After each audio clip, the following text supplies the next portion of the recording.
Hello everybody, welcome back to From Rhythm to Algorithm Part 37, Geometry and Physics. We're going to keep developing, talk a little bit more about some identities and relationships and motifs of geometric linguistics, continuing to try to build our physical proof, and talking about syllables more.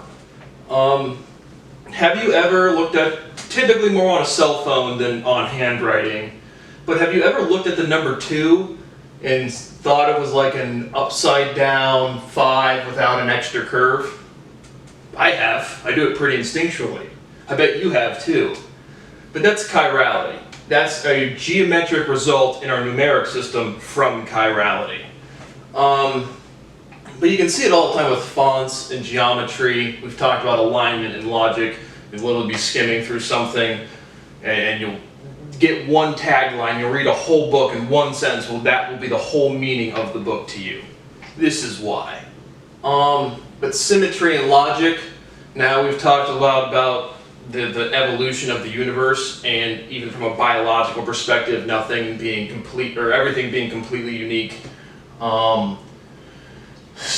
there shouldn't be any real symmetry in terms of like definitive coverings, or it should be symmetries that progress as natural numbers along with the phase changes of the universe. But what is the stability argument for a figure 8? If an ice skater goes and skates on an ice rink, they're pretty instinctually going to go into a figure 8 pattern. So we've proven the foundational logic for again saying there's for sure consistency within our language, consistency within our mathematics. So what physical results can we pull from the geometry of letters and numbers? Right? Figure 8 clearly has something to do with stability during movement. Right? Riding a bike is a lot easier to stabilize while you're moving as opposed to just sitting on a bike without pedaling. So what kind of geometries and numbers and tension points or geometric points or vertices for the end polygons are the best for stability, right? There's a lot of objects already now that roll better, that aren't spherical. Why?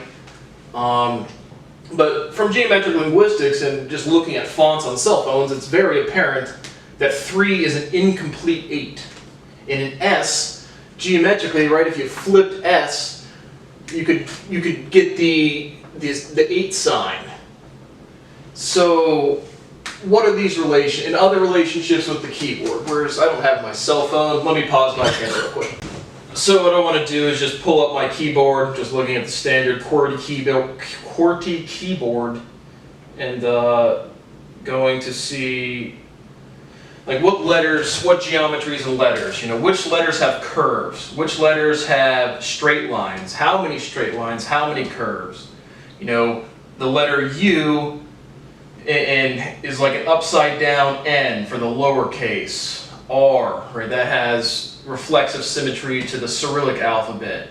E, the letter E, same thing. W, how many letters have the shape of V in them? Right? A, the capital letter A is like a V with a line through it. W is clearly like an iterated V. And linguistically, right, vo, that's a sound Eastern Europeans or Europeans would say. But like they're clearly related from the sound and the letters. The capital letter B has two closed sections. So again, just the capital letter Y is like a V with a little line down from it. The number 7 is like an incomplete triangle. And so it's just like, this is clearly there's logic to this. So what are the relationships? What are the symmetries? I'm thinking there might not be symmetries, or like, it just might be like, how many syllables are there? But I just wanted to cover some geometric linguistics. But I want to make the physical, those other geometric arguments, but I want to make it clear, I think there's a base 2 number system, numbers being non-existent, being approximations of physics, and a base 3 physical system.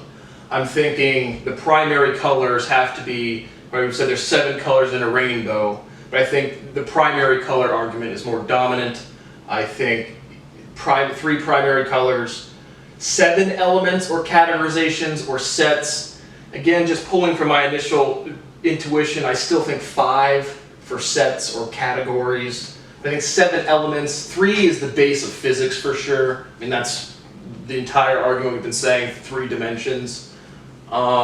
Base 2 number system, directions come up and down, left and right, forward and backward. I think those are the only, that's a complete set of directions, complete set of directionality. But 7 elements in closure. If there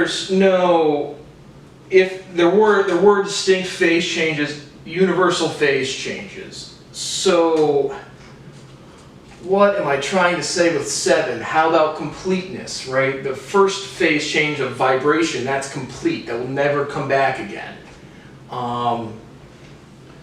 But, right, we can say there is not a time-independent representation of physics, and 3 is not stable or closed. Literally from our geometric arguments, literally because I can eat a cheeseburger, change my mass structure, I can go exercise and sweat. You know, they're the heat death, everything in the universe will die, every black body will radiate all of its energy away. So, 7. I have good understanding of 2, good understanding of 1, 2, 3.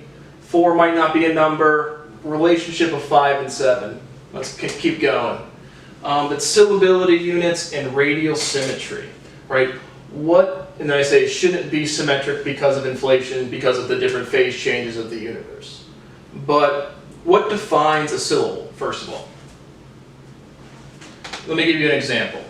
I'm going to speak 3 words. Go, grow, growth.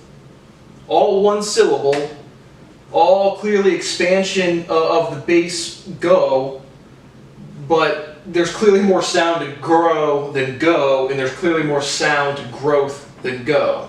So how do we take what defines a complete syllable? What defines locality? What defines the boundary of a word, the boundary of a syllable, and how do we apply that directly to our physical system? And now, I struggled when in this lecture series. I said, you know, is there a boundary to the universe? I don't think it's a valid question. I think that's what I've proven before, and I think the range of resonance is unknown. What do I mean? Again, I've called this words of rank 3, 5, and 7 have a lot of interest to me. But what else? But for a physical argument, right? Vibration, clear as fucking day to me. What that is physically, how that's evolved with temperature. Cosmological microwave background, vibration, 3 syllables. We said we're going to reduce this entire fucking mathematical structure. Vibrational information theory. Theory is clearly a general word. Information, 4 syllables. Reverberation. So vibration is very clear physically. Reverberation is very clear to me. A lot more clear than information, less clear than vibration. Information, I'm pretty sure, is going to map to frequency. That is, there is no light. Light is 1 syllable, but it's not that light, you know, maybe dimensionality 2 was light, but now light doesn't exist, or again, like we learn, we grow, we don't go back. So it's how do we show a direct physical evolution of the words with respect to the pronunciation, the syllability. So again, I'm thinking light frequency to information, vibration base 3, reverberation set 5, bounding 5, information syllability 4. Maybe we can reduce that and just again show 2 words. Right, base 2 number system should maybe again at least show it right, infinitesimally, a sphere. You calculate the volumes by getting the cross sections, at least show some sort of reduction or expansion, just 1 syllable, 2 syllable, 3 syllable, 4 syllable. And then again, how does it expand and contract? How do we take our prefix and suffix argument and show this linguistically? And so the last thing I wanted to finish up was, again, these arguments are coming back to me pretty clearly. the complete size, universal boundary of physics and knowledge, question mark. I just covered that. I said it pretty clearly about the boundary of the universe. I'm pretty sure the boundary is, again, ends in E. I think that's the wrong word, wrong question, invalid question. And we can show a physical bounding of range. And we can. It's the observable universe. So, almost done. Almost fucking done. Those are the relationships of geometry and physics and the relationships of chirality and numbers and letters. Thanks for watching part 37. And not to forget, but I was gonna go do some lawn care with just a doctor friend. I'm pretty sure treats some NFL agents or NFL players. So watching the news, it hasn't been too safe out there. So 757 Kevlar's fucking coming back. Is it too soon? Fuck no. It's literally never too soon. Thanks for watching part 37.